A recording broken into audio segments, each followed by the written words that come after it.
had technical difficulties? I think this was only the first time, frankly.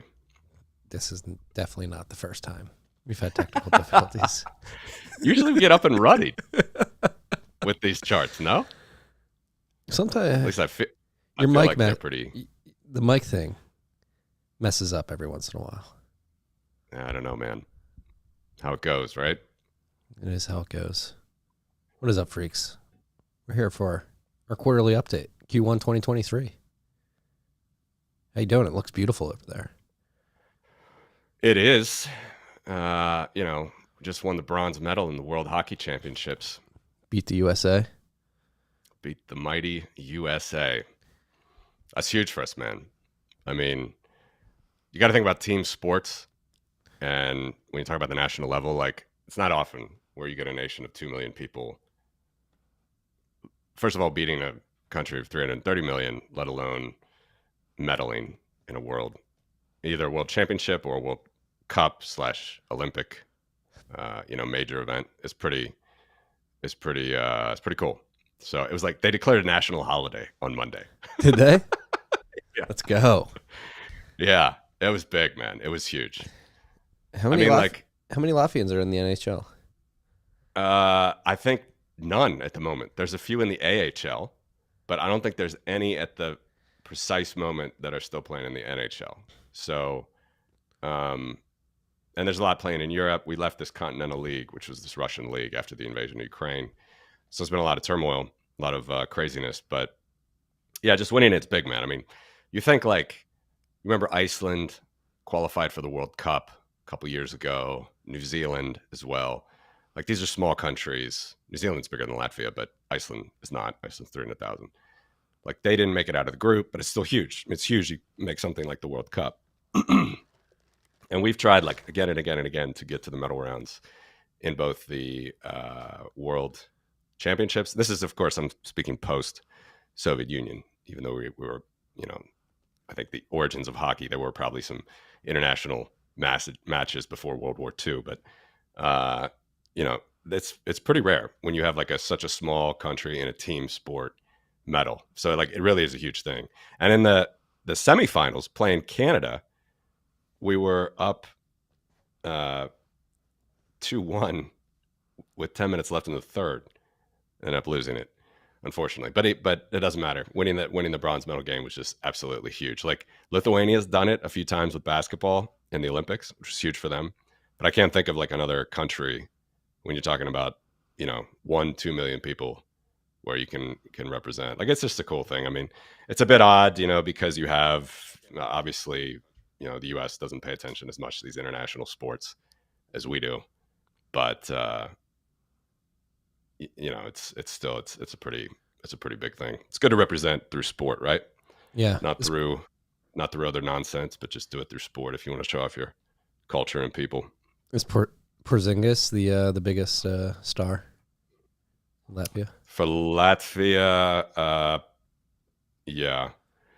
You have some good Lithuanians. You have Valanciunas. You have Sabonis. Sabonis' father, obviously, is a legend, like top 5 center. But yeah, I mean, it's we have good players, and they definitely compete on the international level, both in hockey and in basketball. But it's rare. I mean, it takes time to build up. Every few years to get the guys to gel together and have a good streak. So it's pretty cool. Is Jokic Serbian? Yeah. He's in the finals. What the hell's going on there? Don't know. It's seems crazy. Yeah. Seems crazy. That's a part of the whole European mission that nobody seems to have gotten right ever. Like going back 100 years. So, well, that's actually, I don't know. How to use intentions. I told you I recorded with Balaji yesterday. 5-hour podcast, freaks. Get ready for that. That'll drop tomorrow. Congrats. I want to talk about it. No, the one thing we want to talk about the 5-hour podcast. We talked about the dissolution of the USSR. We talked a lot about the Baltic states and how they benefited the most because they defected first and didn't take any of that sovereign debt with them and basically had a clean slate out the gate. That's interesting that you talked about it. I mean, it's the most remarkable, I think, example of how freedom can peacefully, secede from tyranny. We had some benefits though, like we had free nations before they occupied us illegally in after World War II. So like between World War I and World War II, we were like fully free. But then even before that, you had like the Polish-Lithuanian Commonwealth, which was basically, it was like the biggest European state for 450 years. But from 1800 on, you basically had the Tsarist Empire of Russia pretty much dominating Eastern Europe. So now obviously we see these repercussions coming to this day. But our countries have had like kind of again, it's funny when we talk about this like a libertarian, right? Like some people think power is a good thing, or like a good a good powerful history is a good thing. It's a proud Swede or a proud Norwegian, a proud Viking, these types of things. It's just kind of funny like that. Of course, I reject that like you need to have a strong history to have a good identity. Although we did, it's just we were more oppressed over the last 200 years. And it takes time for countries to, get past that. I think obviously I'm referring, as I always do, like the most typical example right now is what's going on with Ukraine. So they didn't have, they tried to have their own revolution after World War One, but unfortunately it failed, and like the Bolsheviks won and they became part of the Soviet Union. Whereas we, Lenin, did not pursue the Baltics, going for fully, modern independent nations. So, yeah, I mean, the history is interesting for sure. But we bucked the trend in a lot of examples. Paul Krugman was pissed. He was getting in fights with Toomas Ilves, who's the former president of Estonia, back in the '08 crisis, because Paul Krugman was trying to say like, oh, you just need to devalue, have the IMF come in there, devalue like always. And we said like, absolutely not. We're just not going to do it. We've seen what happens to too many other nations. We're not going to do it. And we didn't do it. We could afford to devalue internally, like to lower public wages. We actually did real austerity. And we didn't devalue the currency. We were pegged, all three currencies, the Estonian kroon, the Latvian lat, and the Lithuanian lita, were all pegged to the euro. And we didn't devalue. And it was very good. It was very good that, we did the hard work internally. We didn't let the globalist IMF come in and devalue the currency. And that was like a major thing. That was a big egg on the face of Paul Krugman. I mean, he's just, he was destroyed by Toomas Ilves, the president of Estonia, on Twitter. It's great. So we bucked the trend in a lot of ways there. And obviously, I'm proud about a lot of it. But you just got to keep carrying on. And it's unfortunately a powder keg part of the world, right? Like I wish we had more, I wish we didn't have a major war in our lands, like since the U.S. had one during the Civil War. I wish it was that long. I wish we could recover and, have more peaceful times and stuff. But it's just not like that around a lot of places in the world. So we've been doing well. I mean, it's good for us. Like we're stoked, obviously, this week as well when we win in, non-military competitions as well. It's great. But yeah, it's for a lot of the countries around here, it's still pretty tough. And it's going to be the story for sure for the next thing. I was saying this 8 years ago when Ukraine was first taken over by the little green men. So it's just going to be a battle. It's good to see that austerity can work. It's very topical here in the United States with the debt ceiling impasse. It seems like that's going to get raised again. I heard it was raised, and not even raised, it was just eliminated until the end of Biden's term. Until the end, yeah, until 2025, till January 1st, 2025. They can spend as much as they want. Yeah, which is great. I mean, it's a hilarious little voodoo sort of ceremony that we go through every few years with the debt ceiling. Like everybody knows it doesn't mean anything, but we act like it does. It's a mirage. It's actually nauseating because I read a newsletter about it a few weeks ago. It's just every 18 months now, We had the debt ceiling debate. The left is like, raise it immediately. Everything's going to go to shit. The right's like, we're going to hold the line. And then at the last minute, the right bends the knee. The ceiling gets raised and nothing gets fixed.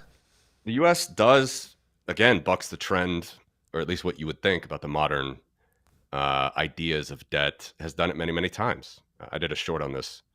As you know, I've been starting these YouTube videos this year, and it's taken a while to get some. YouTube's tough to get trending, but it was still my best short on the U.S. debt. It was like 100 years, 250 years of U.S. debt. And you go from like, first of all, they owed debt to the French, the Spanish, and the Dutch after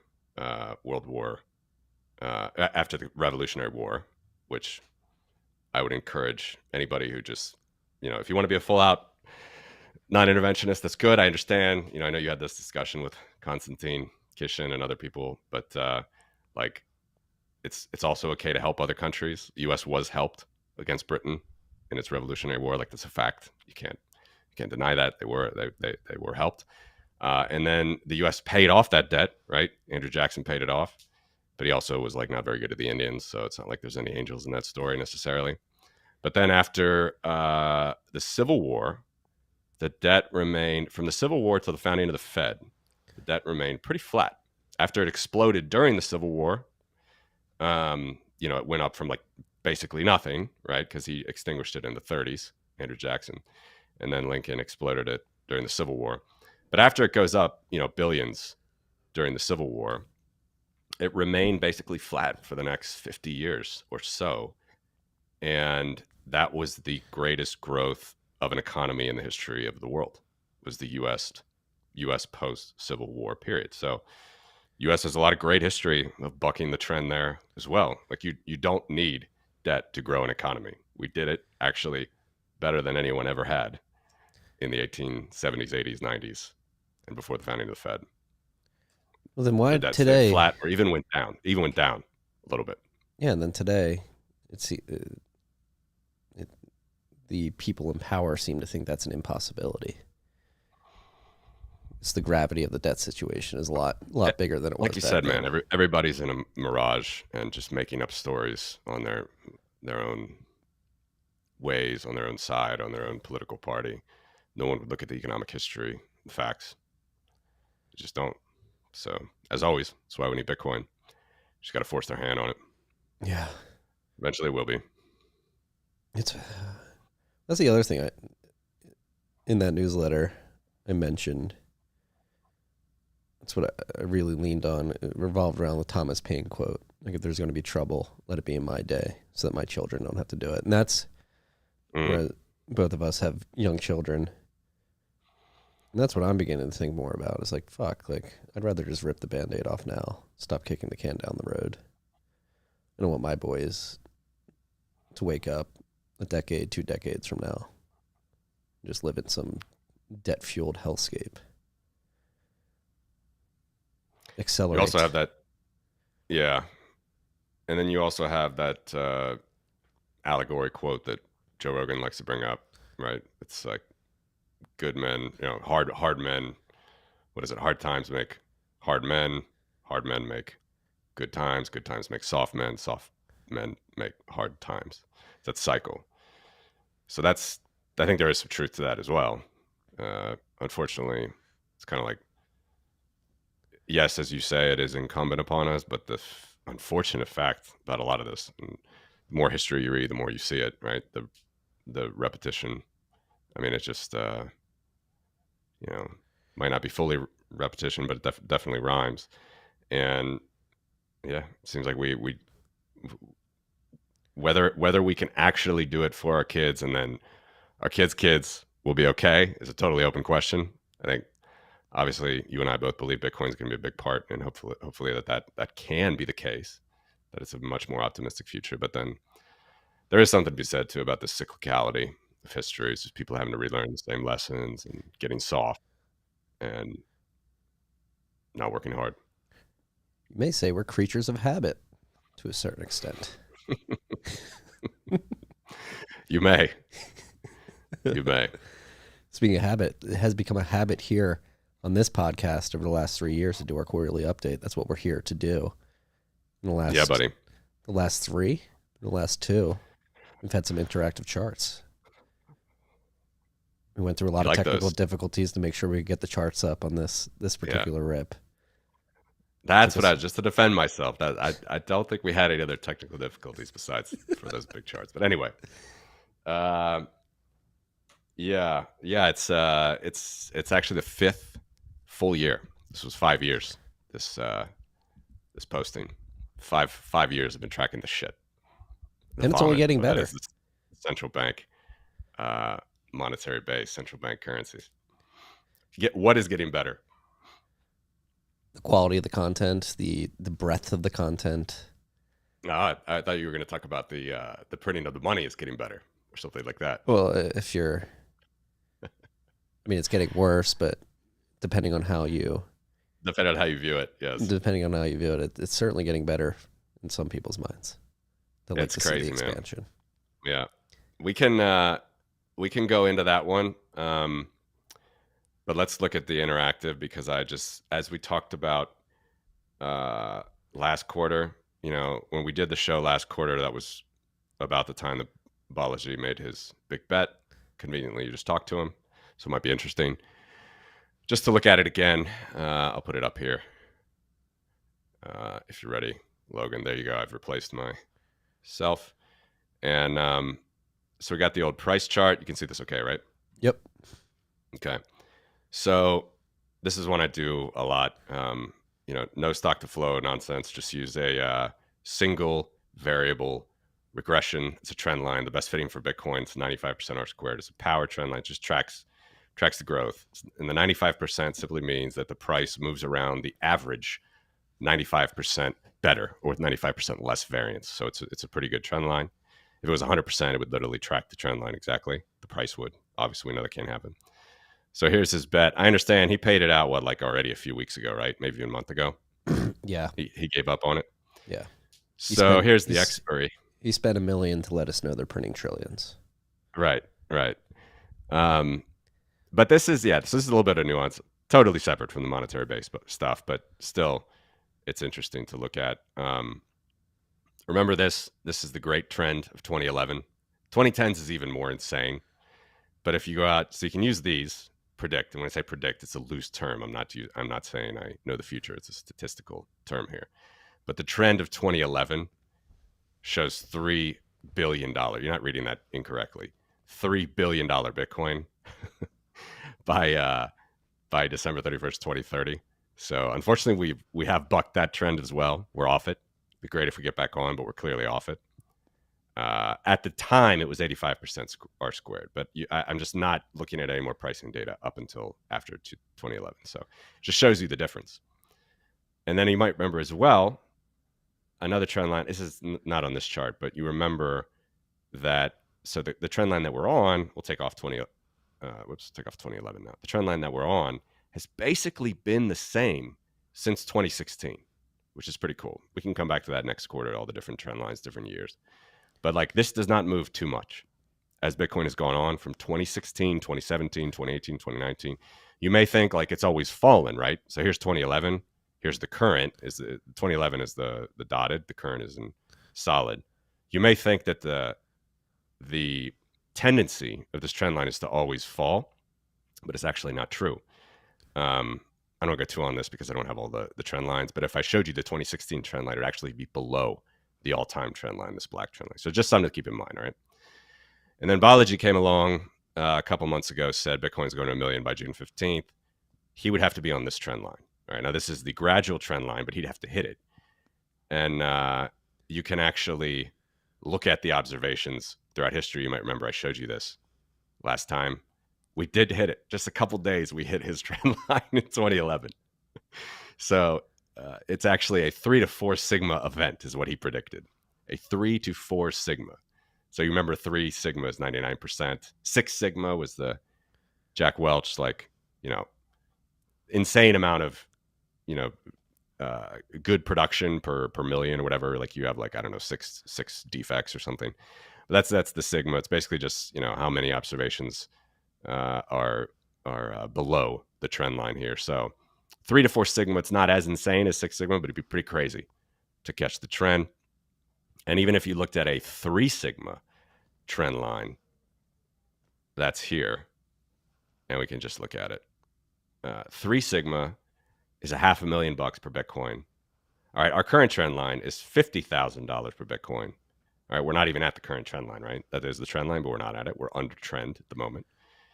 And the Balaji needed to be right about here. $1 million. That was his trend line, and that means it was above 3 sigma. It's actually not as high as 4 sigma. It was between 3 and 4 sigma. So very, very rare. We didn't hit it. I told you we weren't going to hit it, but I think most people understood that. But I just wanted to show you the actual statistics of how it worked, and as we suspected, it didn't. But I understand you didn't talk about the bet after you talked with him for 5 hours. You didn't talk about any of this. No, we went deep into the history. I'm sure it's awesome. It was a big history talk. It was a big history talk. Yeah, he's good. He's good. He can pull a lot of good stuff out for sure. So I don't know. We don't have to go more into this. Do you have any other questions? No. Do you use this as like? I do videos on this a lot. I mean, this is the kind of stuff I do anyway for the day job, which is not really crypto Bitcoin related. But I mean, we don't try to give out financial advice here, but do you use this like definitely no financial advice to ape in, like if it's a certain standard deviation away from the power regression? I have, yeah. I mean, here's a 3 sigma down, right? So this means 99% of the observations would be above this line. Okay, it's actually 99.5%, but let's not worry about all this because you got to count the top side too. And then let's show you one more thing. 2 sigma down is an interesting one, right? That's actually kind of is some long-term support. You see that it bumped here. Let me take all this shit off. This is just 2 sigma down. Okay, so what's 2 sigma? It's 2/3 of the time. All right, so no, sorry. 1 sigma is 2/3 of the time. That's 1 sigma line, is the blue. The purple line is 2 sigma, that's 95% of the time. And 3 sigma is 99% of the time, roughly. These are rough. It's just the rough meaning of these deviations. And so you can see that one, it does break below. It has, like during the crypto winter, it did. It did a little bit here in COVID, and then it did with our good goofy friend from the Bahamas. It broke it. But interesting, look at the 2 sigma down. It has kind of acted as some pretty strong support. It's very, very rare. I mean, you'd have to go back to here, which is basically just nonsense data, right? I mean, it's like very, very thin markets. I start this at Bitcoin Pizza Day, sub penny Bitcoin. So everything from Bitcoin Pizza Day is data that counts equally. But still, regardless, it's an amazing trend that Bitcoin does hold. And 2 sigma down is something to, I think, pay attention to. I do videos on this if people are interested. But also another thing to think about as well is it's extremely rare when you even cross the line. Like just look at how many times it crosses. Like even ignore the very early times. But like let's just go 1, 2, 2011. Just ignore that. 3, 4, 5, 6, 7, 8 down, 9, 10. It's only 10 days in we're getting on something like 6,000 days of pricing history here is what's represented on this chart. And 10 times it's crossed the trend line. So these are major. It's like a major trend. And those are that's a major event if it crosses. And we went down in 2022 and stayed down, obviously, really puked because of the scumbag in the Bahamas. Yeah, so it's only crossed the 2 sigma below 0.16% of the time that Bitcoin has been trading with pricing data. 0.16, yeah, something like that. I mean, it's like 90. No, it's 95. It's 2.5. It means 2.5% below this line, 2.5% above the other line, the other 2 sigma on the top side. It's 95% of observation of the outside of these purple bands. 2.5 on the top, 2.5% on the bottom. Yeah, I just did 10 divided by 6,000. Oh no, that's a different calculation. That's how much it's crossing the Just the trend line. That's just what I said this out. How many times the price has crossed the trend line itself. Yeah. It's only... Yeah. It's just it's a little bit different. I'd have to actually count it. I don't think it works that way. That's a good question. No, it doesn't work that way because you'd have to... It could cross the trend line like stay 50 there for times. a couple days. It could cross the trend line 10 times like it has. So I don't think it really matters that way. Anyway, that's how it is. So yeah, we're below trend. Like in my opinion, that's still quite bullish area. We're not as bullish, obviously. I mean, everybody knows nominally it was a pretty good buy here in hindsight, but still, as you see here, below trend, below above the 2 sigma downtrend, right at the 1 sigma. So it's kind of an interesting level. And yeah, it's just something to keep in mind. Like I'm not really a trading view guy, like just like drawing crazy things off of wicks and stuff. Definitely, if you want to do that, I think people can make a lot of money doing that. But it's not for me. I just like looking at the long picture. You don't create any nine hammers? No, I don't. I don't. Tone got a lot of people with that back in the day. Yeah, he did. He did. So we're below trend right now, as it stands. Below trend. If we're following the power trend, Bitcoin should be trading at like 52,000. I think that's what I saw. Yeah, 50 grand is the trend line. And again, keep in mind, that's not the all-time low. Like 2016 and I think 2020 are below this trend line. And when I say, like, what does it mean when I say those years? It just means I'm calculating data only from 2016 or only up, from 2016 and before, let's say, up to 2016 and up to 2020. When I say 2016, 20 trend line. It's like the 2011 trend line. You're only looking at data from the very beginning up until 2011. It's a crazy, awesome trend line, but we obviously fell off of that trend line. But the amazing thing is with Bitcoin is that from 2016, you're pretty much right around this black line, 95% R squared, and you're nowhere close to the to the Balaji bet. So that's where again, I totally sympathize with the message. Good on him for spending $1 million to basically do it and talk about Bitcoin for 3 months and get like mainstream press about it. But statistically, it was above a 3 sigma move if it was going to happen. Yeah, I think the marketing value of the $1 million bet was over $1 million. I think it was a good. You think? I think it was a good media deal. That's good. Putting myself back on. I think we're good there. Hell yeah. So, I mean, the price has been pretty flat. Well, it actually bumped up pretty significantly the first quarter of this year. How did that affect Bitcoin's pecking order or place in the pecking order on the monetary base? About the same. Yeah, Logan, if you could pull up the tweet thread. I mean, I'll just tell you. So the best chart actually for this is, I'm not sure, but it's basically we're 10. I keep going down, I think. Right there, that one with the bar chart up a little bit. That one. Yeah. So this is basically the top 10 fiat currencies, base money, central bank money, reserve money. It has nothing to do with bank money. It has nothing to do with fiduciary media. Yes, banks are not good in this day and age. I'm sure you talked about that with Balaji. I mean, like we're becoming ever more monopolized every day. FDIC insurance, all this stuff is just a mess. Never should have been initiated. But none of that is like Bitcoin. So that's why I do this project. Basically, that's what I've been doing for 5 years. It's, no matter what you think about where Bitcoin is going to go for scaling in the future, I think it's going to be great. I'm sure it's going to scale, but none of that stuff will compare economically because it's using banks. It's not using the monopolistic central clearing settlement, or it's not using the prior market clearing settlement media, which was primarily gold, before that silver. So that's why I include gold and silver as well. The actual stock values of gold and silver that are available up ground. Everybody kind of hears the 10 trillion number. With gold, it's actually closer to 11 trillion. So it's always number one. It's ahead of every other central bank money Got the top four there: Euro, the dollar, Chinese yuan, and the Japanese yen. They're the top four, and in that order at the moment.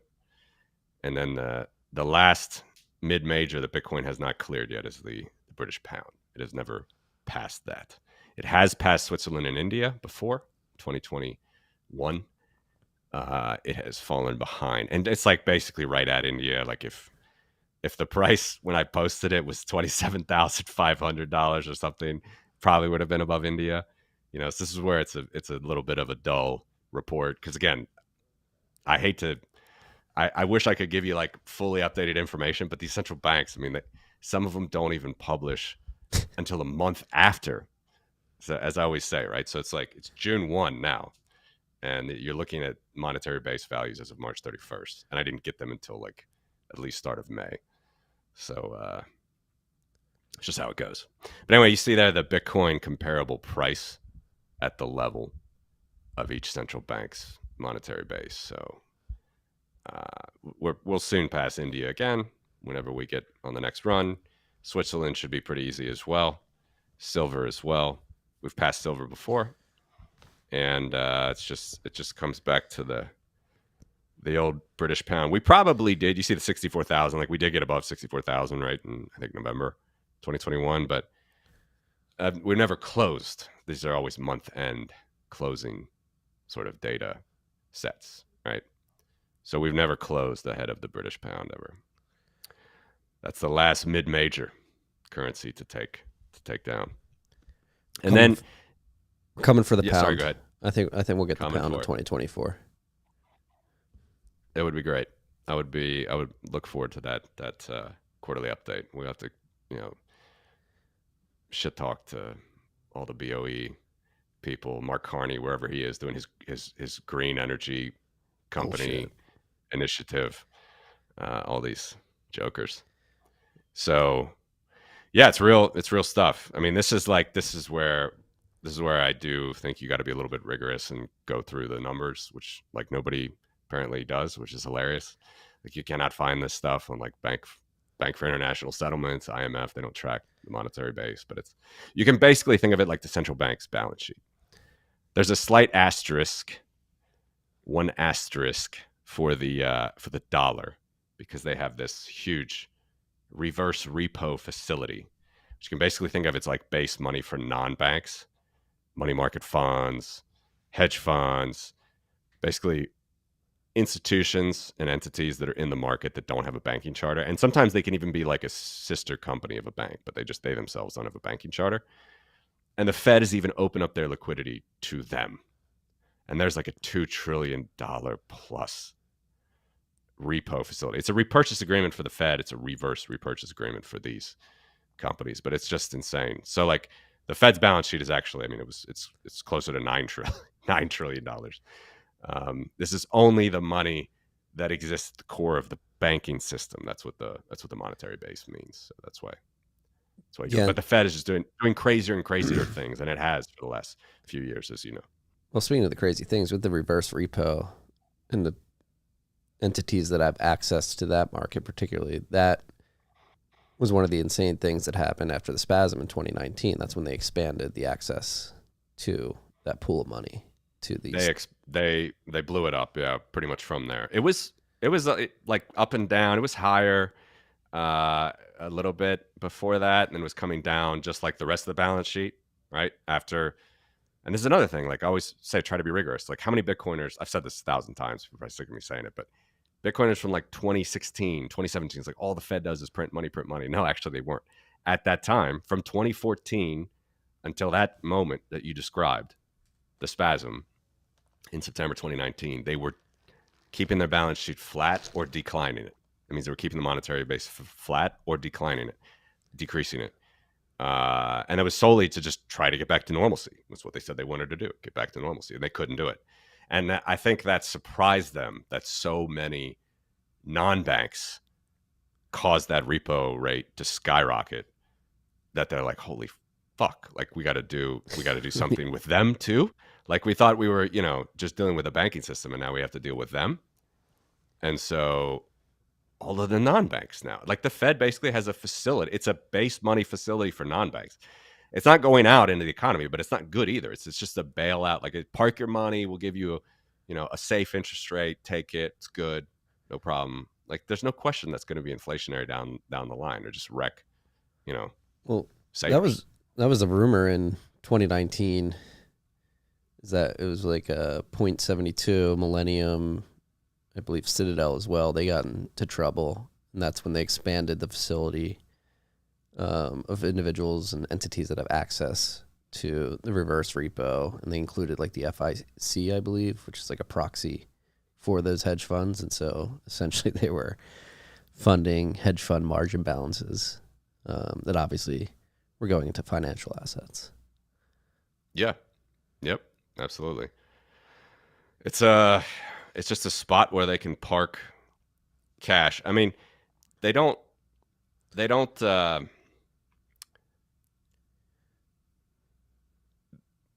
you got to be careful with some of that, because like, if you just go back to the traditional money multiplier, right, or like the what banks would traditionally lend, how much they might issue fiduciary media beyond the value of base money. That's the money multiplier, just in the traditional banking system. Even today, like, there are many countries, the European Union is one of them. I mean, the zone, the Eurozone countries, ECB, many central banks that don't have a reserve requirement at all. And until March 2020, the US was actually one of the rare countries that had one for the largest banks, and it was 10% reserve requirement. All of that's just gone out the window, though, from COVID. I mean, from COVID, it's like, whatever you want to do, we're there for you. Don't worry about it. Store, if you need to put liquidity and give yourselves a trustworthy counterparty, why go anywhere else but us? And that's basically what's happening.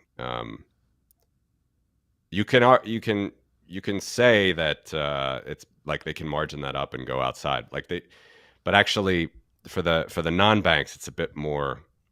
Really, for both, for the banks and for the non-banks, it's a bit more. You never know. Everybody's trying to be like. If you actually look at the reserve ratio, it's huge right now. I mean, there's a lot of base money in the banking system, right? Which you see is right there in that chart that I showed, the bar chart, that 5 trillion, 6 trillion. Even just looking at that, not the repo facility, it's just sitting there, and they're not lending out like they were before 2008, even. So, well, I don't know. It's just a long-winded way of saying, like, you never know what's going to happen, but for sure the central bank doesn't know what's going to happen. And the more that they increase this base, and then the more they increase the base of the non-banks, which never happened before at all, like, just giving them this security, this feeling like, okay, if you really need it, you can come to us. There's just lots of unintended consequences that will come from that. And that's the theory of like free banking. Like, if you didn't have this entity, you would have many other banks that would have just failed very quickly, would have been over with, been done with, and that's it. But just keep kicking the can down the road. It's a long-winded way of saying, I guess, how I'm viewing it. Well, two things here. I think you mentioned that. First, I've been paying attention to, I mean, a lot of the talk around the debt ceiling and the massive need to roll over a bunch of treasuries in the coming year has stoked conversation about the Treasury being able to put their hand into the reverse repo markets to fund their operations. What's the mechanics there? No, I haven't. Like, the Treasury themselves, I mean, the Treasury, the way that the banking usually works is still through the Fed. Like, the Treasury has an account with the Fed. They could expand the Treasury's balance sheet like they did during COVID. During COVID, they basically issued all this subsidy, right? They issued it all out, like pump, like all this. Like, the easiest way to think of that is the stimulus check. All right, so when you have from the Treasury a check that's like, which is hilarious that the U.S. still uses checks, so they'll want to do it with CBDC eventually. But when you got a instrument from the Treasury that says, okay, this is money. You can put it in your bank account. It's a check, right? Once they couldn't sell enough bonds in the free market to cover that amount of money that they had to put into the bank. So they needed the Fed to do it themselves. So the Fed basically just credited their account and bought the bonds directly, which is totally something that they never have done before ever. I did a video on this on my channel. People want to check it out. Once they pull up the tweet, Logan, because this is what I'm referencing. Once you do deposit those checks, it comes down, but it takes time. Yeah. So this is what stoked that Don't Leclerc tweeted out last week, and I saw other people talking about it. Will the Treasury look to replenish its coffers by issuing short-dated paper at higher rates, which will likely be neutralized by a drain and reverse repo? So that turning over of short-dated bonds with a higher rate will force people to seek liquidity in reverse repo. It's not the Treasury directly accessing it. Well, everybody's trying to figure out how to do that right now. I mean, like that's the story of SVB as well. It's just higher dated bond or shorter, rising rates with longer dated bonds. But in the short term, you're going to have to revalue your books at some point. That's where all the pain comes from, and that's obviously where the madness happened in February, March. Well, that's what I'm looking for right now is when we last recorded. Was it before or after? That was the second thing I wanted to ask. Did the banking failures happen before or after our last, which was? Probably before, but the balance sheet did expand. They took it down a few hundred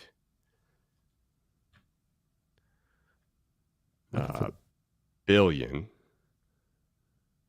I can make my numbers correctly. I'll just look it up. They peaked at 9 trillion. All right. So again, you can count all of it, count the reverse repo, count the monetary base. They almost hit 9 trillion. And then they reversed it just before the banking collapse. They're trying to cut it down. And just before the banking collapse, they raised the balance sheet again, like by 50% of what they had decreased the balance sheet by. So basically they lost 50% of the effort that they had tried to make basically in all of 2022. Yeah. The famous Jackson Hole speech, all that stuff, like I'm going to raise rates, which he like told everybody that was kind of a pivot from what he'd been saying for years before. And yeah, I mean, when you raise rates, you're going to have lower values. Now, of course, people aren't taking these losses, all of them. You don't have to. I mean, like JP Morgan's not taking it. They have a big non-mark-to-market losses, I should say. You don't have to take the loss, is what I'm trying to say. So it just depends. It depends on how much people trust your banking system. And I mean, the fact that you have this central bank that's just stepping in all the time to bail out, it's just another horrible signal to the market. Whereas if you just let banks fail and work through it themselves, it would be okay. But there's plenty of history of this in the United States too, of them screwing up. It's like Canada had a free banking system, and they had a worse Great Depression, higher unemployment than the U.S. had in their Great Depression. And like 10,000 U.S. banks failed in our Great Depression. In Canada, do you know how many banks failed in Canada's? No. Zero. Zero. They had no central bank. So the system was just much better regulation. It was more decentralized. It was more. I mean, the U.S. just had a horrible, like, all these thrifts that, like, you couldn't branch between states in the U.S. before the Federal Reserve. The Federal Reserve was the first bank, besides the first and second national bank, which Andrew Jackson stopped the second.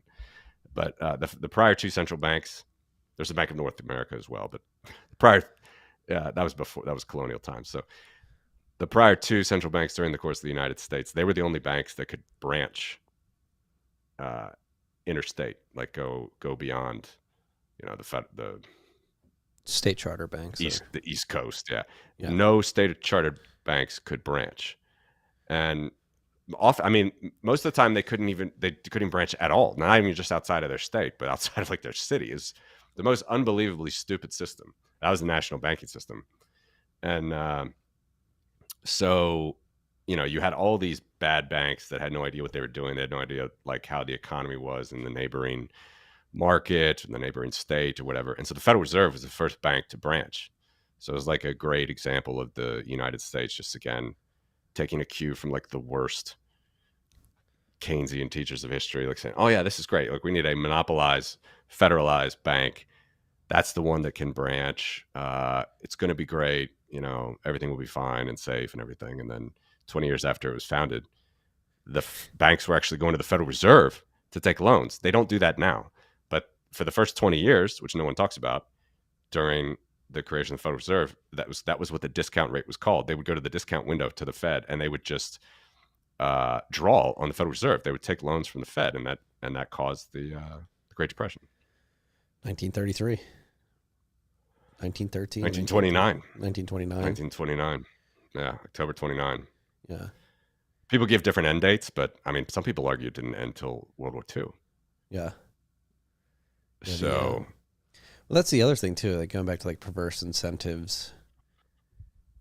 You mentioned just let the banks fail, and that's like the weird thing that the Fed has done this year, particularly. It's like it's let certain banks fail, and others not. But that's not new, right? Lehman, AIG, like you had these different examples, right? WAMU, yeah, like different examples of,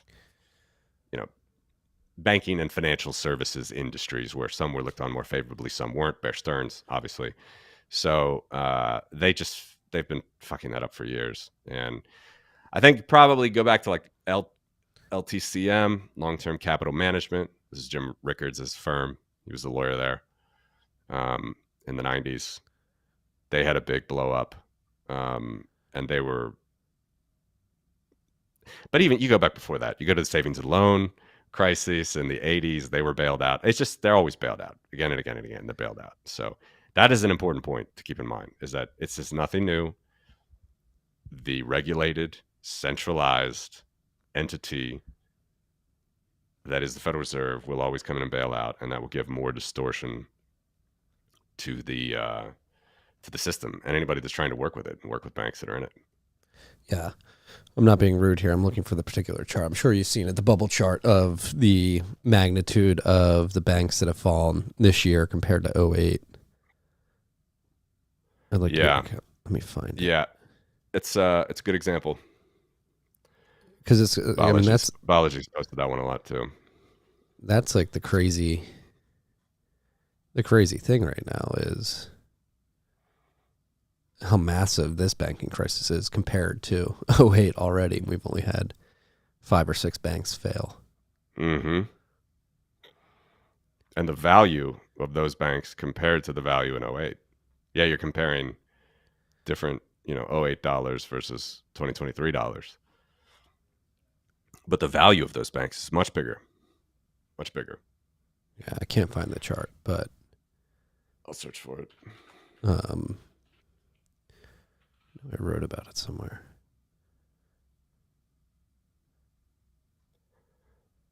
I have it. You got it? Yeah, let me, I can put it in the chat. Yeah. Or I can just do it myself.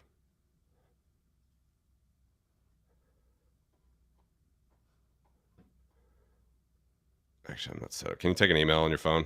Or you guys get it ready? Yeah. Or you have Telegram? I don't have it set up. I don't have it on this computer. Will the email work or no? Yeah. It's coming. There you go. Anyway, this is one of them. That's not the it's the bubble chart. It's not there's a bar one too, but this one actually is better. Logan's got it. Oh, it's different than the one I sent you, but yeah, that's also good. It's the same deal. Yeah, but if we look at this, we have WAMU, the biggest bank failure in U.S. history on the left, that big circle around 2008, and then fast forward to 2023, and we have the second, third, and fourth biggest. Yeah. WAMU is actually bigger. It's funny, on the bubble that I sent you. How much is WAMU on that one? I can't read it. How much is it, Logan? 307 billion. It says 427 on the one I sent. Open up the one I sent to you. It's in color. It's more interesting because you can see the. It's kind of weird, actually. It's 427 here. It's bigger. Regardless, you're right. WAMU was the only major one compared to these three. Yeah, that's like, do you think the banking crisis is over? Or are we just in Oh, hell no. I mean, it's like in the eye of the storm? it's the same thing as always, right? I mean, like, it's going to be more uncertainty. Going to have to lower rates. Lower rates are going to cause problems. And they have to raise rates. I mean, it's just the same charade again and again and again. I do think that, as we were just talking about, all these facilities, all this implied security that you're getting on one level, and then on the other side, the other assets that are not as secure as a bank reserve, right, which is the base money asset, but like have a term to them and have interest rate risk, have duration risk to them, as we're talking about. I mean,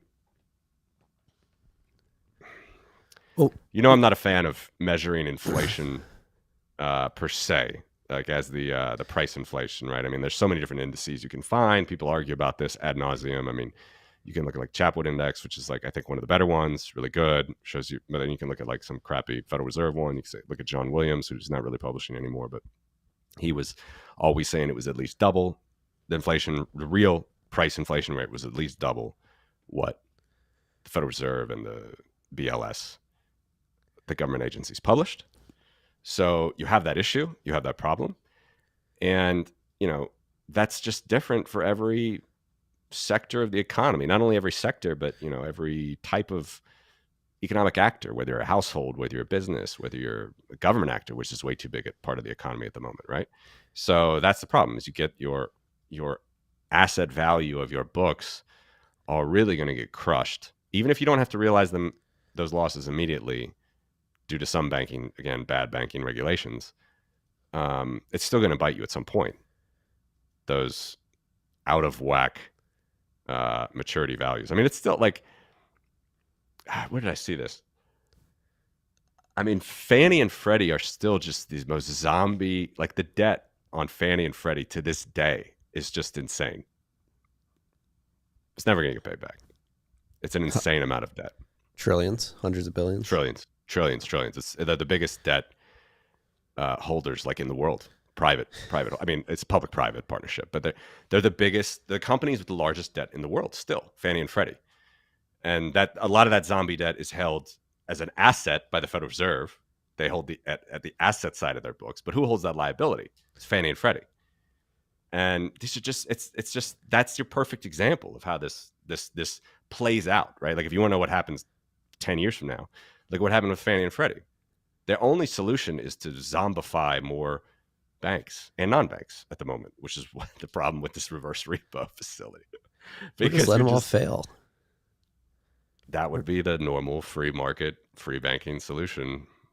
That would be the normal thing to do. Yeah. Well, like bring this back to treasuries too. I'm not sure if we discussed it. I checked. That's one of the things I was checking. The last time I recorded was March 23rd. So the banks have failed. Balaji like a week before, yeah. Yeah. Yeah, like a week before, yeah. But with the debt ceiling getting raised again or about to be raised again, the conversation has shifted to treasury markets. And the fact, again, I mentioned it earlier, but at some point over the next 2-3 years, a lot of the treasury debt is going to have to be rolled over. And if interest rates stay where they are at significantly higher rates, and then on top of that, excuse me, you have Janet Yellen coming out and choreographing that they're going to open up the Treasury buyback window for the first time since 2001 in early 2024. So, one, what does that rollover at a higher rate mean for the financial health of the United States? And then number two, what does the Treasury buyback window opening up in 2024 signal to you? Nothing good, man. I mean, I don't have a crystal ball here like everybody else. That's why I prefer the trend lines of the Bitcoin price. It's the most reliable. But yeah, I don't know. What are your thoughts? I can't like. I think what we just discussed is probably a good way to summarize it again, because I'm gonna find it for you. The Fannie and Freddie values. I mean, it's just a zombification of already illiquid, poor, made bad decisions. Yet we're gonna decide to bail you out because we don't want to take the pain situation. That's how I would again reiterate it. Yeah, well then, but it also it sends a signal to me at least that we're close to the end game, because if you have to roll over something like 50% of the Treasury market at the rates that they're at now, if the Fed doesn't reverse course, obviously that increases the payment on the interest that we owe for the debt. And then the Treasury buyback opening up is Yellen essentially signaling like, hey, nobody's going to want to buy our Treasuries, so we're going to have to buy them ourselves.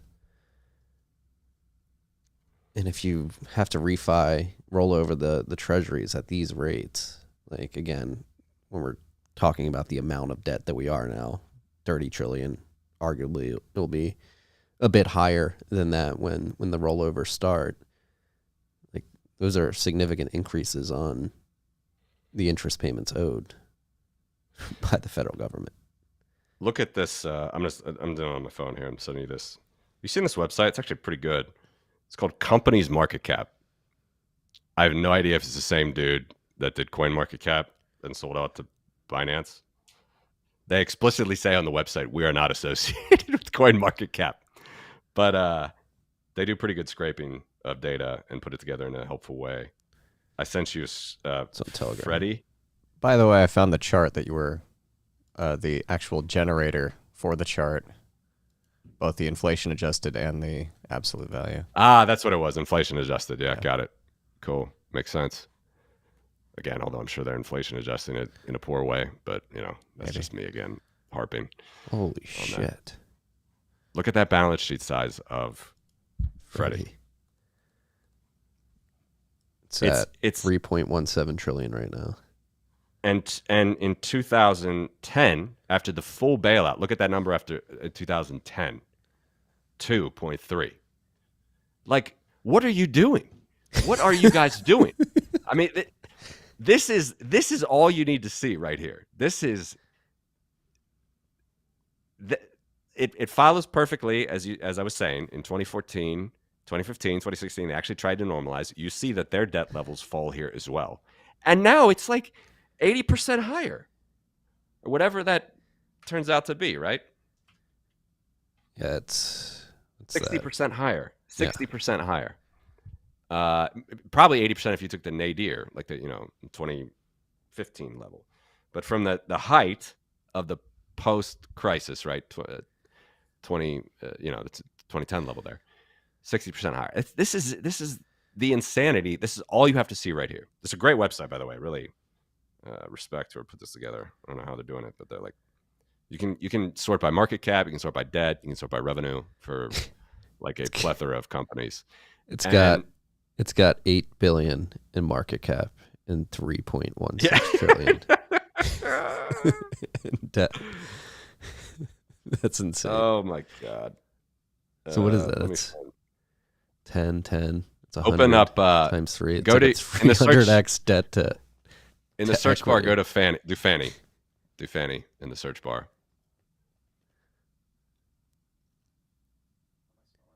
FANNIE.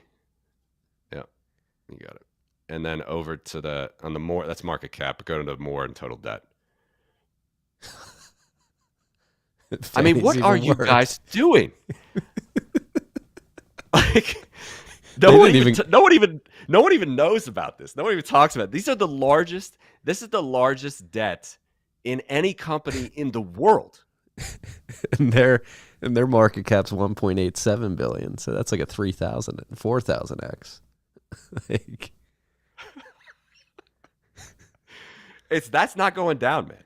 How do you I unwind don't care. this? How do you unwind this? You do not. You do not unwind. It's zombification. I mean, it's what we've been talking about for 5 years now. Well, are debt jubilees on the table? Like, do they need to be? I saw Arthur Hayes mention that with Peter McCormick. What are your thoughts on debt jubilees? It has been a thing.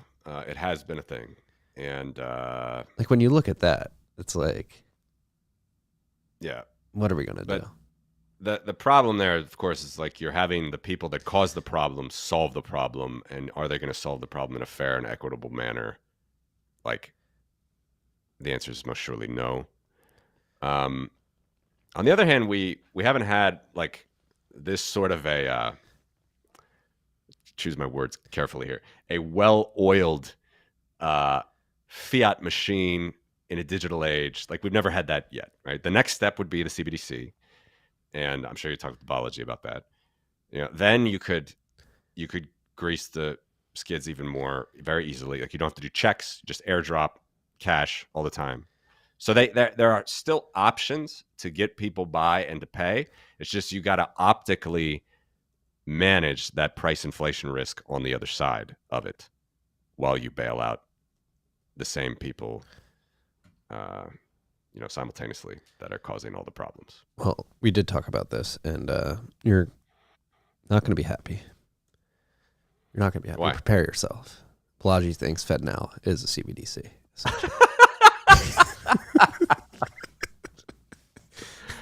Oh my God. Pull up. He said, I saw a tweet from him a while back where he admitted that it's not. Well, I saw a tweet from a while back where he admitted functionally that it's not. But Logan, go to the pictures in this tweet.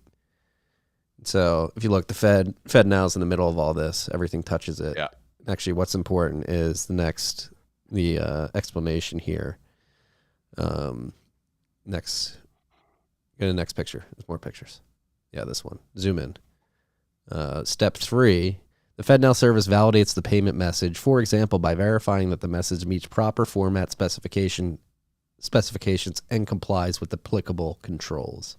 So he's pointing at this particular line and saying that there are particular controls that people integrated with FedNow have to comply with. Which Have you heard the term intermediated CBDC? No. It means that the banks themselves are kind of like playing around with CBDC, but you and I don't touch it. Like, have the CBDC. Don't want to touch it. It's kind of getting there, but it's still not. Okay, I mean, I'm just like I'm not defending FedNow. I'm not defending like any of these things, but Europe has had the exact same system. It's called SEPA for 15 years. No one has been up in arms about CBDC. What's going on right here with this? All it is a program that certain banks can apply for. And once you apply for it, like you said, if you meet the formats of this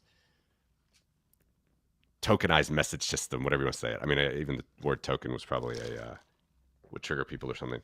It's intermediated. It's like a clearinghouse working together with the banks. It's just not a CBDC. It's not a ledger that everybody can hold a CBDC on their phone. It's just not.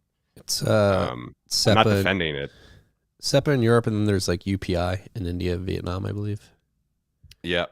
I think it's similar. I didn't know that's in Vietnam. It's called that as well, but maybe I'm sure they have something like that. I mean, they're communists, so the more communist regimes will absolutely love this, as we know, because the more control you get, more control that you have.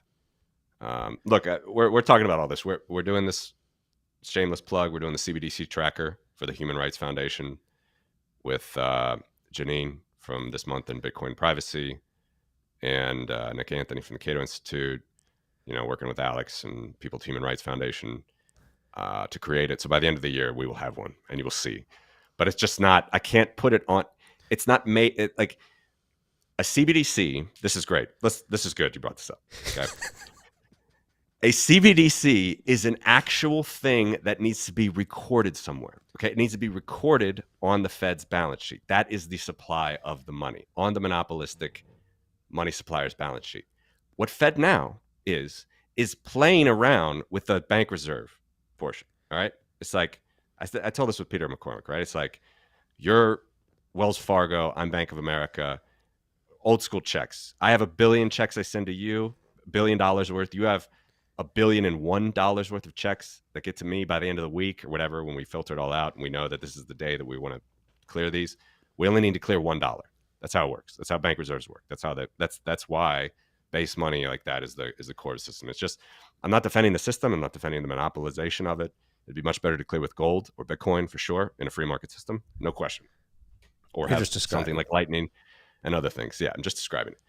But the FedNow is a CBDC. It's just a slight changing of that current system to make clearing of bank reserves faster.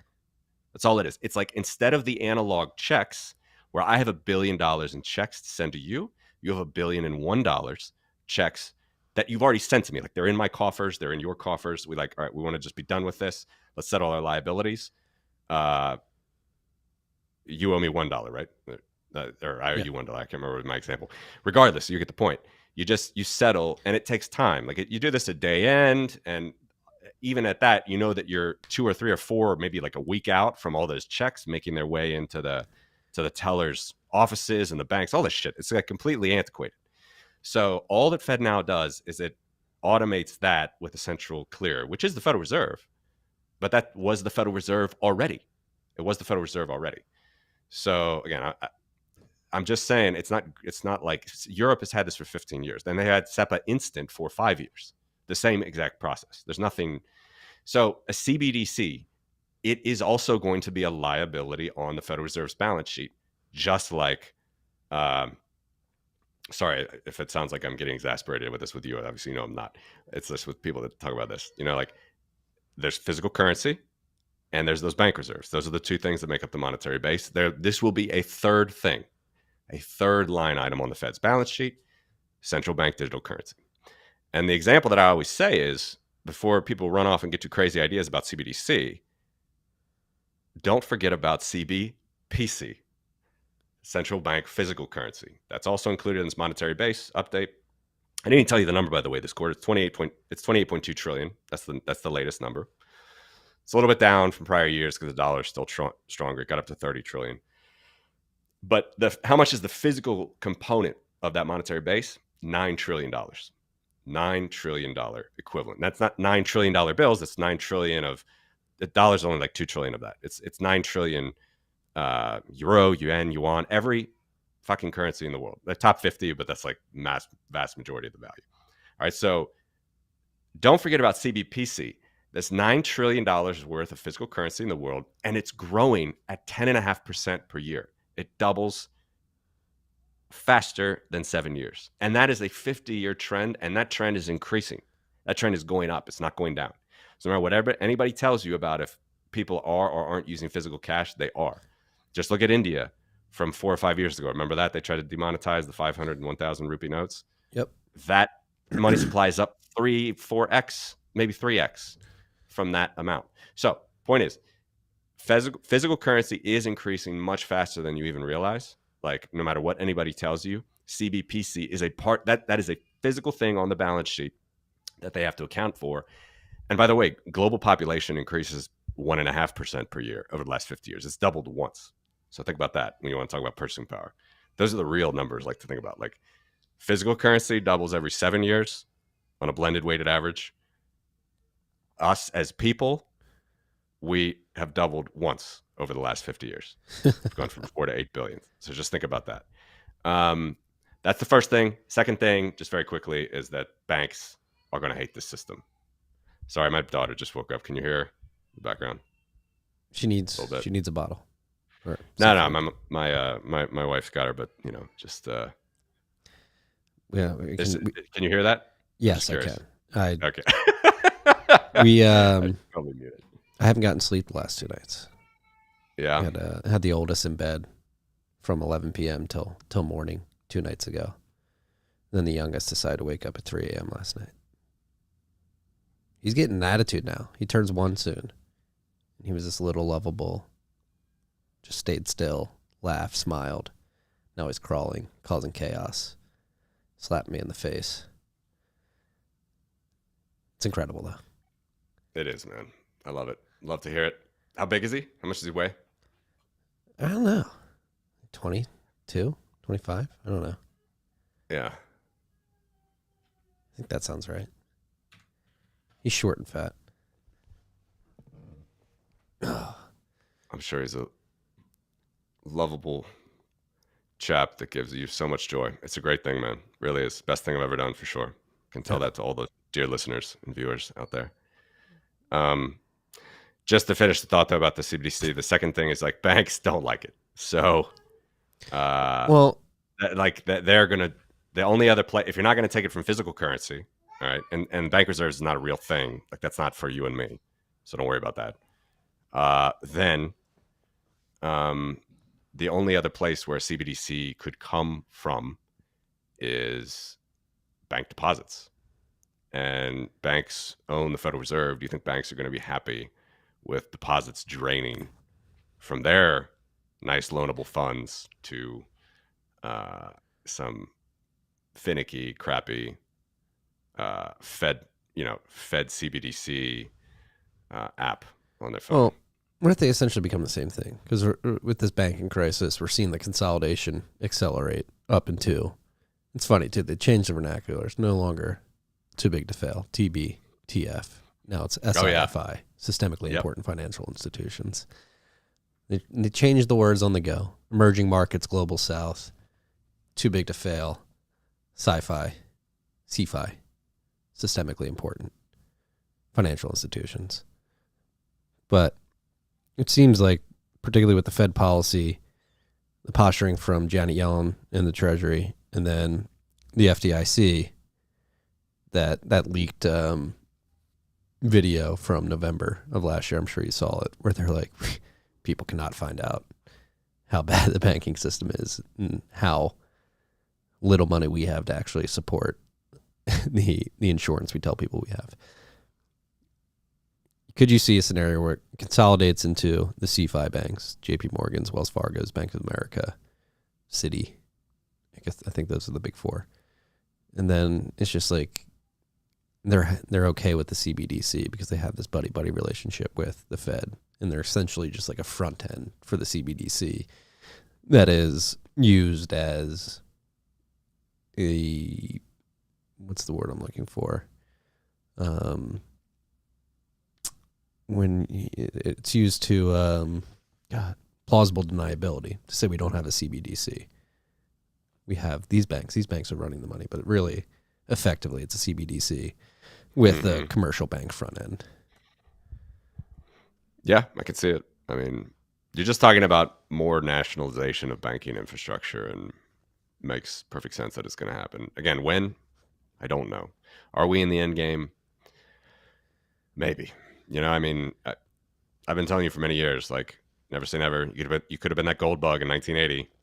Wait 20 years for that bull market to turn around. But it doesn't seem, when you stack up all the things in the negative column, and then you stack up like the few things in the positive column about the whatever global financial system, but certainly the U.S. financial system, it doesn't seem great. And certainly when we have the threat of even higher rising interest rates, or the threat of more volatility in that, you know, and managing your book that way.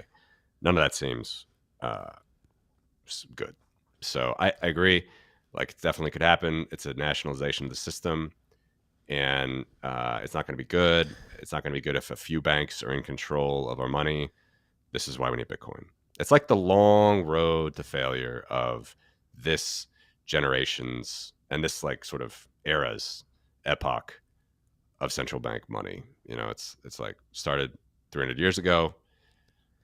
A few holdouts, a few good countries, you know, for a time, the best, you know, Scotland and Canada, Sweden as well. Before their central bank really wasn't like a central bank like the Bank of England's, even though they had a technically older central bank. But We lost your audio there. Sorry, I don't know. I must have leaned on the mute button. With a random key. Yeah, hit that. I don't know what it was, but what I was just saying, like the free banking systems have been great. They've shown us a lot, like I said, about how you can handle crises with not having a lender of last resort, not having all of this monopolistic marketing, propagandistic stuff that you need to save people. It's bullshit, basically. So we have had the lessons, but despite all of the good lessons, despite all of the good free banking history, it has all failed. I mean, every nation in the world has a central bank right now. Every nation in the world has or at least some monetary authority that pegs themselves to another stronger currency like the dollar. And we're going to continue to centralize. And I think that you're probably right that like that's a very viable option. The few big banks, they take over, they're able to manage their interest rate risk better. All of the non-SIB or whatever the other new, systemically important banks, the non-systemically important banks will fail, get rolled up. And yeah, but this is precisely why we need a free market neutral money like Bitcoin. Yeah. And speaking of which, let's get bullish on Bitcoin.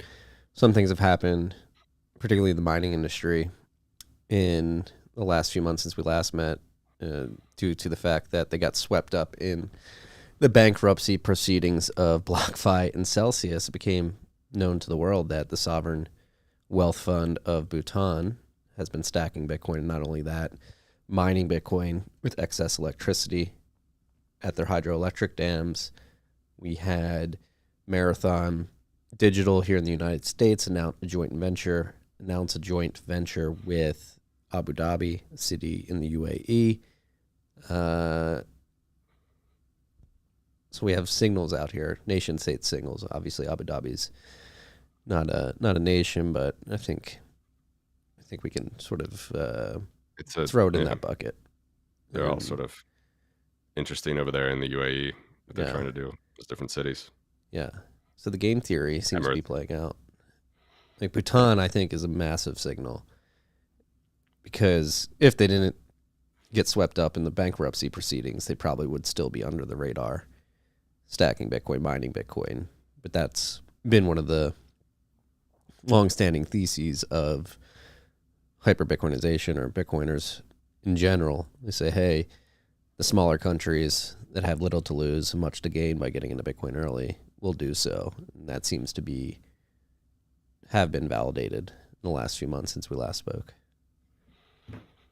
We had a professor on our show from Colombia recently, and he's Iranian. He thinks that it's possible. He doesn't know for sure, but he thinks it's possible that Iran is as well. I mean, when you just add up everything that's happened to that country, of course, there's a lot of human rights abuses and things that need to be fixed there too.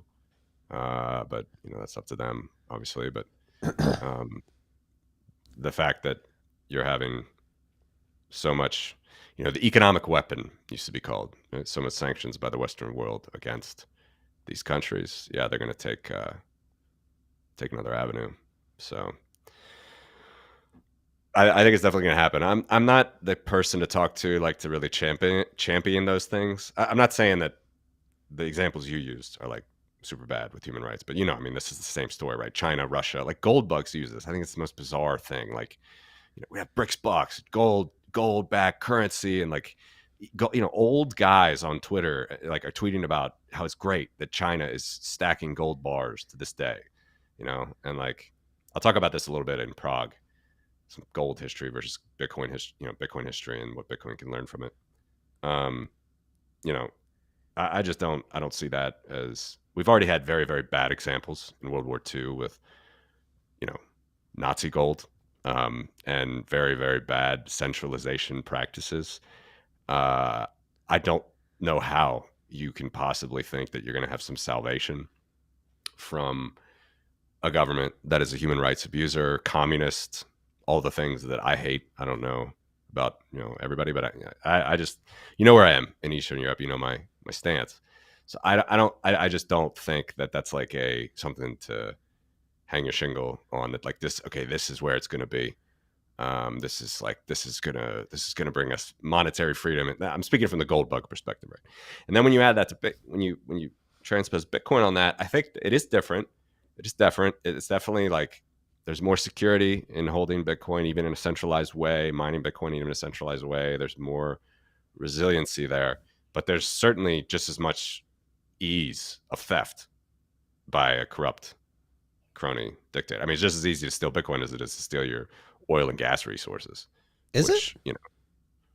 If you control the keys and you're mining it, Oh, I'm saying yeah. I'm saying if you're a sovereign. I'm saying if Mhm. you're a sovereign. That's my only point.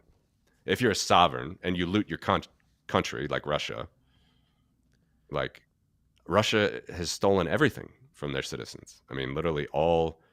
They're the most resource rich nation in the world.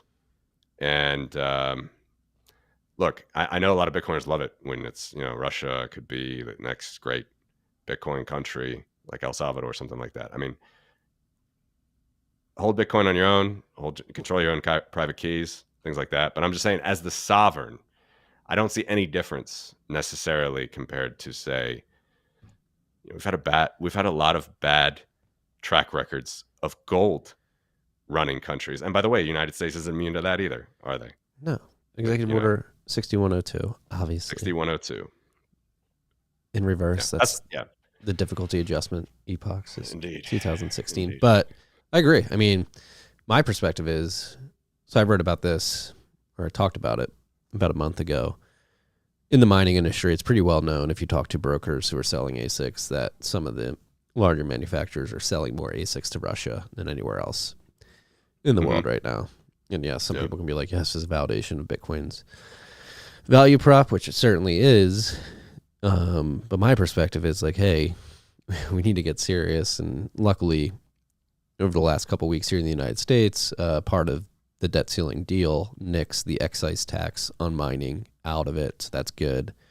Here in Texas, the cap on miners' ability to participate in ancillary services, particularly demand response, was nixed as well. So we've gotten good signals that the mining industry, at least for now, broadly in the United States and particularly in Texas, is going to be allowed to flourish to a certain extent as of right now. But when I see stuff like that, Bhutan, I'm happy. A nice small kingdom up in the Himalayas, getting smart, increasing their economic wealth via Bitcoin. Love to see that. Yeah. When like you bring like Russia, Venezuela, Iran, China into the picture, I'm not like, yes, you have to objectively recognize that it is a validation of apolitical money, peer-to-peer network. 100%. Anybody can access. 100%. But two, it's like, all right, we need to get serious here in the United States, over in Latvia, about competing and not letting them outcompete us in the race to accumulate as much hash rate as possible. You know what I'm talking about, though. Like, I 100% agree with you. It's just for mining. I mean, when you're mining Bitcoin as a nation state, like, not the people aren't going to be controlling those keys. No, and that's why I think we have an incredible opportunity here in America to just, and we've done a great job. We have probably the most hash rate concentrated here compared to anywhere else in the world, which is good. And that hash rate is owned almost 100%, I think. I don't think there's any like states or certainly not the federal government mining Bitcoin by private entities, entrepreneurs. And we just need to keep fostering that and letting that flourish and send that out as a signal to the world. Like, hey, we're letting the free market take care of Bitcoin here. And hopefully attract some great minds from abroad that want to live in a free nation. Yeah, completely agree. Come to the country legally. Just don't walk through the border. Just get in line and do your stuff. Completely agree. Yeah. There's maybe some municipalities, localities like in Montana or something were mining Bitcoin. This is like years ago. I'm just pulling this deep from memory, but like, yeah, definitely no state level that I've heard. But even if there are municipalities, it's still better. It's much better. It's still corruptible, but not as. Regardless, like I totally agree with everything you said, and I think that's what we got to do. And also, it's a neutral money. It is a validation of it, and maybe it can be better than like a gold. Obviously, gold mines are totally toxic. This has been discussed in many places, right, in Bitcoin land, comparing gold mining to Bitcoin mining over the many years now. But yeah.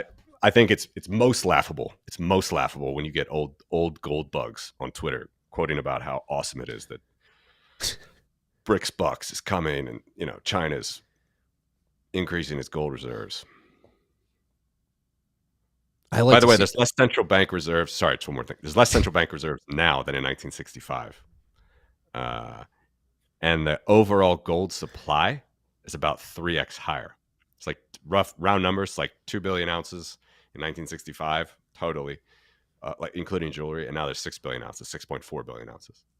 So that tells you something right there about the dilution of gold versus in central banks versus outside and just in total. Right. Yeah, so central banks were holding more gold in 1965. In 1965, and that was a bigger concentration of the total because there was only 2 billion ounces and they held more than they do today. I don't remember the exact percentage, but now the percentage is like a sixth of the total gold. Maybe a fifth if you count available gold, but now it's like a sixth. It's about 1 billion ounces central banks hold. And so it's like 50% in 1965. Monetary central bank official gold. Now, I mean, gold has been 3x'd in the last 50 years. Bitcoin can't be 3x'd. No. As far as supply. So it's another great thing for Bitcoin. But yeah, I just find it hilarious that like these human rights, awful communist abusing countries, like these gold bugs on Twitter. It's like, yes, China's stacking gold bars. I will agree with the gold bugs, but not for the reasons they want me to. I want them to stack the gold bars because Bitcoin is just going to leapfrog gold. And let them go back to that chart. $580,000 Bitcoin.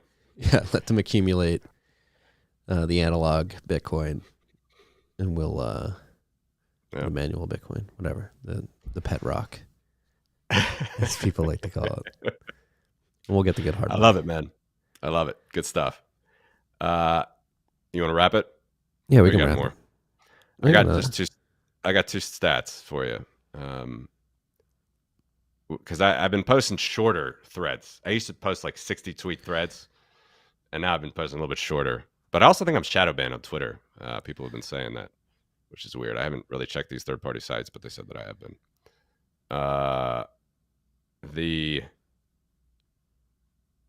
Turkey over the last year increases monetary base 65%. You've probably heard what's happening in the Turkish lira, 65%. Yes. Argentina increased their monetary base 52% in the last year. The Argentinian peso black market, I don't know if you've seen a chart of it. It's insane. It's over 500. It's over 500 pesos per dollar, where the official is like 200. I mean, it's so sad. I mean, it's like everybody knows there what's going on. They got to get dollars. They got to get Bitcoin. This is a story that everybody knows. But if you just think about it in terms of actual percentage increase, it's 53% increase of the base. And you can see that the black market is at least double the official rate.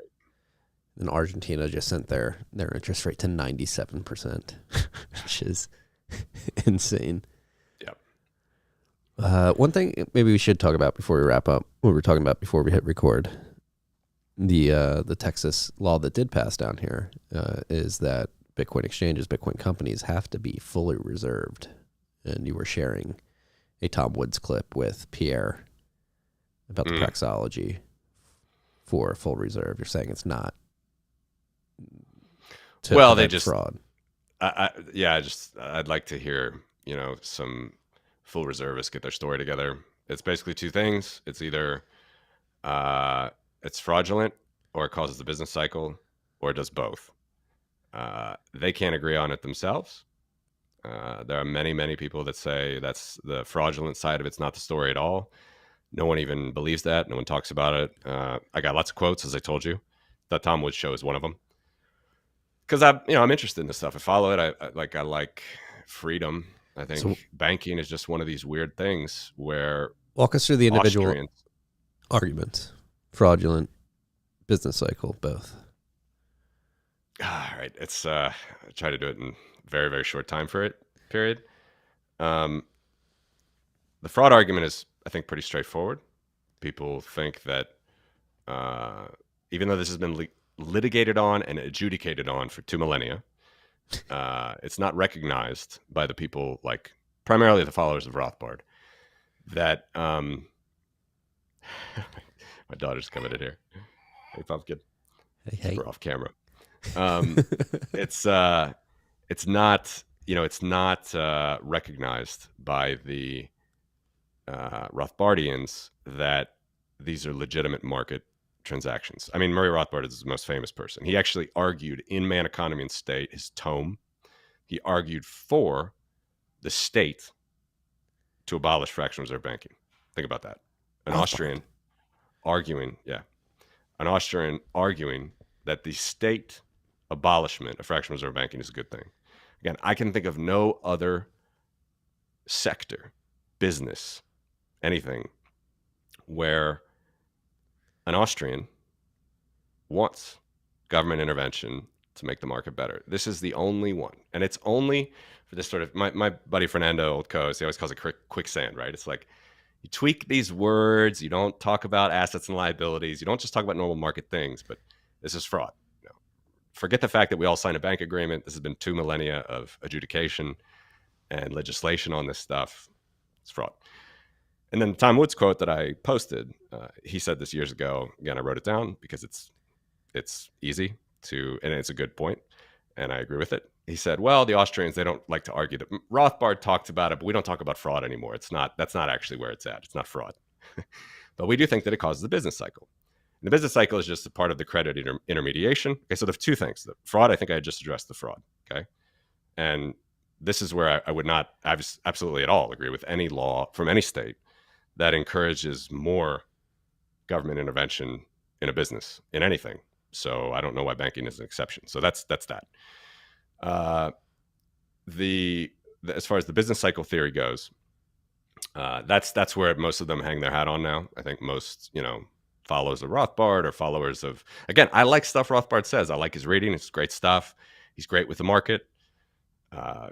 He's just got this thing about fractional reserve banking that he has a soft spot for gold, right? Mises had it. Mises never explained it in the way that Rothbard did. He was very explicit about that. He wanted 100% gold reserve dollar standard. Many things were written about that. But in any event, I think I addressed the fraud. The second thing would be, does it cause the business cycle? Because in banking, you intermediate credit. You're basically borrowing short and lending long. But when you're lending long, you're lending with a possible maturity mismatch, right? Where you have loans, which are assets on your book as a bank that could come due, like we have long dated maturities, right? 10 years out. But you have on-demand liabilities. And this was precisely what happened to SVB, by the way. And especially in this day and age where you have bank runs and you can have them on your phone. I mean, in this day and age, you can bank run on your phone. That's what I meant to say. So you can very easily withdraw cash, in 60 seconds. This is fiduciary media, bank deposit. You can transfer from one bank to the second bank if you have that bank account. That can certainly cause problems, all of which I would agree with.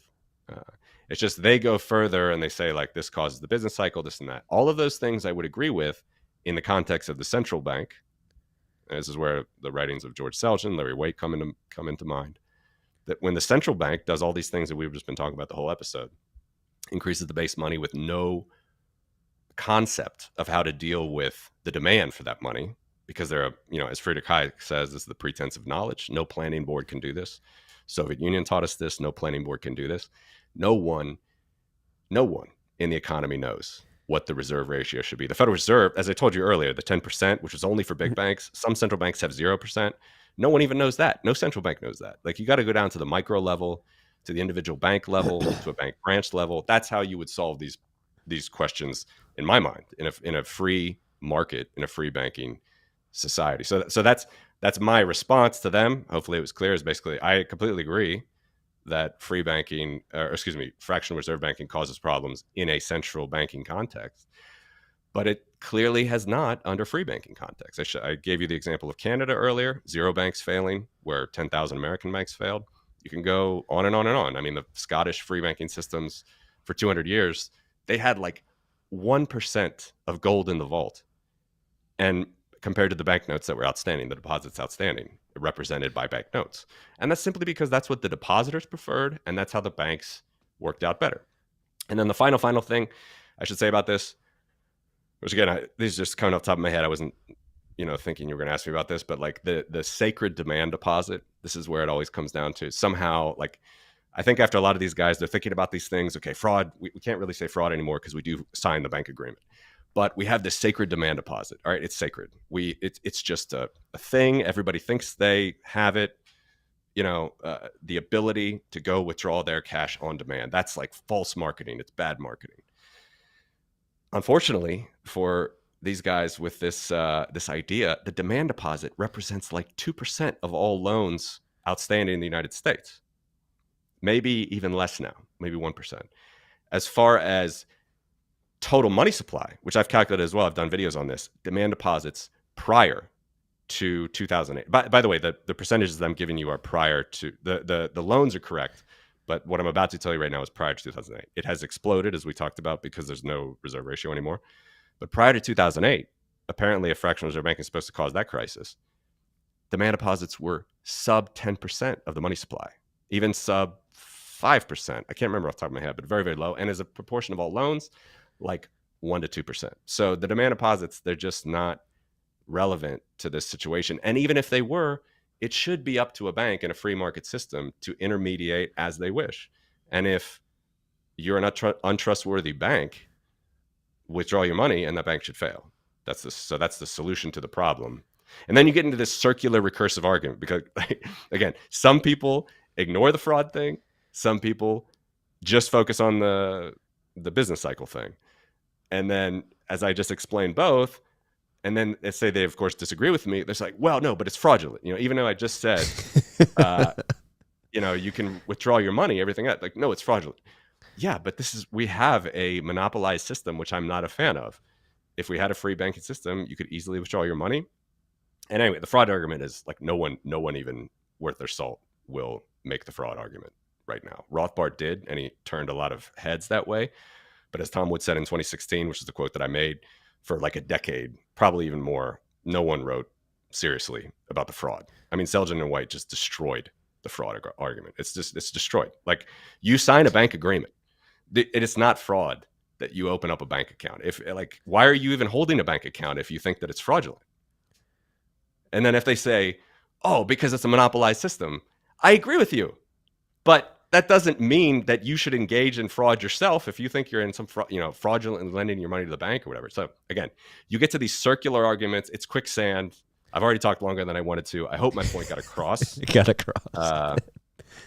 It's basic stuff, man. It's not. I don't even find it intellectually stimulating anymore or interesting. Like, it's not. It's a very, very niche, small portion. And look, if you're a Bitcoiner and you want fully reserve Bitcoin, fully reserve your Bitcoin. Withdraw your Bitcoin. I encourage it. I do it myself. Use multi-sig. Be private. Don't be an idiot like you and me doing podcasts. Be private. Use multi-sig. Be safe. Yeah, I agree. It's the more intellectually stimulating thing is just accepting all that and then figuring out how we can bring Hal Finney's vision of a free banking system built on Bitcoin to life. May or may not happen. I'm even open to it not. Like, I would love a Lightning only world. We saw some struggles with that with the ordinals, right? On and off ramps. We don't have to get into all that, but I'm saying I think I might have said this on your show. I say it a lot. Like, it's not just nuclear. It's like, use nat gas, use renewables. It's certainly not just renewables. We know, like, Germany already answered that question for us. It's not just renewables. So when you have this energy mix, you got to use everything. And I would just simply apply that logic to scaling payments. Because at the end of the day, that's all we're talking about is scaling payments. Yes. And if you want to just go through this nonsense, withdraw your Bitcoin. Bitcoin makes everything easy. By the way, you don't own your Bitcoin when it's on exchange. You don't own nothing, but you have a claim on Bitcoin. We've talked about this many times. Peter Todd made a great quote. He's like, what's the probability that you own that Bitcoin or something? And I'm like, you have 0% BTC, you have 100% IOU. That's what you have. When your Bitcoin is on a claim, when your Bitcoin is on an exchange, just like when your real physical dollars are in a bank, you have a 0% title. Legal, you have no title to that. All you have is a claim. It's called an IOU. It's called a deposit. It's called a mutuum. In Roman times, it was called a mutuum because it's mutable. You get back something like kind. I don't know. On and on and on, man. It's a dead argument as far as I'm concerned. It's not even interesting. Bitcoin makes everything easy. All right, so freaks, you didn't have to listen to the last 10 minutes of the show. It was not interesting. So, yeah. I'm kidding. Yeah. It's always interesting with you, Matthew. Thanks, buddy. You as well. Enjoy Prague. Yeah, will do. Very much looking forward to it. taking the fam. It's gonna be great. Send my love to all the Bitcoiners who will be in Prague next week, and I think the next one should be interesting. Q2 is what we got 30 days. Yeah, the Bitcoin price is probably gonna be flat, but I'm sure there'll be stuff that goes on between now and the end of June. Actually, the end of July. We'll do some different interactive charts next time, not just the trend lines. Okay. We could do some balance sheet stuff. We can, whatever you want, man. Yeah. Don't forget the Freddie and Fannie balance sheets there, freaks. Yeah, it's interesting stuff. Look to that. It's a great site. I'd like to know more about who's making that and why, but he's ripping some interesting data and putting it out there for everybody to see. Yeah. Zombie companies, they're everywhere. Don't be a zombie. Don't be complacent. Take full reserve Bitcoin into private keys that you control. Well, their public address is associated with the private keys, but you know what I'm trying to say here. Matthew, it's always a pleasure. Thank you for... Never a chore. Congrats on 5 years. It's a big milestone. Thank you, my friend. Really appreciate it, Marty.